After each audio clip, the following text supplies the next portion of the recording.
Amreli marketing યાર્ડમાં તલના ભાવમાં સતત વધારો થઈ રહ્યો છે. માર્કેટિંગ યાર્ડમાં તલની આવકમાં પણ વધારો થઈ રહ્યો છે. હાલ શિયાળાની ઋતુ ચાલી રહી છે, જ્યારે તલની માંગ સૌથી વધુ હોય છે, જેથી માર્કેટિંગ યાર્ડમાં તલના ભાવમાં સતત વધારો થયો છે. અમરેલી માર્કેટિંગ યાર્ડમાં કાળા તલના ભાવમાં આજે વધારો નોંધાયો છે. કાળા તલનો ભાવ આજે અમરેલી માર્કેટિંગ યાર્ડમાં 2700 રૂપિયાથી 4595 રૂપિયા સુધી માર્કેટિંગ યાર્ડમાં ભાવ નોંધાયો હતો. આજે સફેદ તલનો ભાવ 1525 રૂપિયાથી 2930 રૂપિયા સુધી માર્કેટિંગ યાર્ડમાં નોંધાયો હતો. તો સાથે જ આજે તલ કશ્મીરીનો ભાવ 3200 રૂપિયાથી 3290 રૂપિયા સુધી નોંધાયો હતો. માર્કેટિંગ યાર્ડમાં તલના ભાવમાં સતત વધારો નોંધાઈ રહ્યો છે, તો યાર્ડમાં આવકમાં પણ નોંધાયો છે વધારો. અમરેલી માર્કેટિંગ યાર્ડમાં તલની 1000 ક્વિન્ટલની આવક નોંધાય છે અને સતત ભાવમાં વધારો થતા ખેડૂતોમાં ખુશીનો માહોલ છે. તલની ચીક્કી અને સાની માટે કાળા તલનો વધુ ઉપયોગ થતો હોય છે, જેથી ભાવમાં સતત વધારો થયો છે.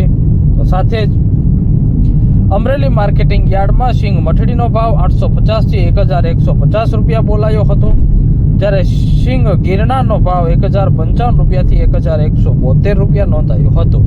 તો સિંગ મોટીનો ભાવ આજે 800 રૂપિયાથી 1210 રૂપિયા સુધી નોંધાયો હતો. માર્કેટિંગ યાર્ડમાં સિંગ દાણા ફાડાનો ભાવ 1000 થી 1200 રૂપિયા સુધી નોંધાયો હતો. માર્કેટિંગ યાર્ડમાં મગફળીની આજે કુલ 2500 ક્વિન્ટલની આવક નોંધાઈ હતી. તો સાથે જ આજે બાજરાનો ભાવ માર્કેટિંગ યાર્ડમાં 331 રૂપિયાથી 531 રૂપિયા સુધી નોંધાયો હતો. જુવારનો ભાવ 540 રૂપિયાથી 955 રૂપિયા નોંધાયો હતો. ઘઉં ટુકડાનો ભાવ 550 રૂપિયાથી 666 રૂપિયા સુધી નોંધાયો હતો. ઘઉં લોકવરનો ભાવ 535 રૂપિયાથી 626 રૂપિયા સુધી નોંધાયો હતો. મગનો ભાવ 500 રૂપિયાથી 1300 રૂપિયા સુધી નોંધાયો હતો. અડદનો ભાવ આજે 800 રૂપિયાથી 1631 રૂપિયા સુધી નોંધાયો હતો. માર્કેટિંગ યાર્ડમાં આજે ચણાના ભાવમાં ઘટાડો નોંધાયો છે. ચણાનો ભાવ આજે 710 રૂપિયાથી 1300 રૂપિયા સુધી નોંધાયો હતો. તો કપાસનો ભાવ 908 રૂપિયાથી 1460 રૂપિયા સુધી નોંધાયો હતો. માર્કેટિંગ યાર્ડમાં કપાસના ભાવમાં પણ આજે ઘટાડો નોંધાયો છે. તો સાથે એરડાનો ભાવ 1155 રૂપિયાથી 1208 રૂપિયા સુધી નોંધાયો હતો.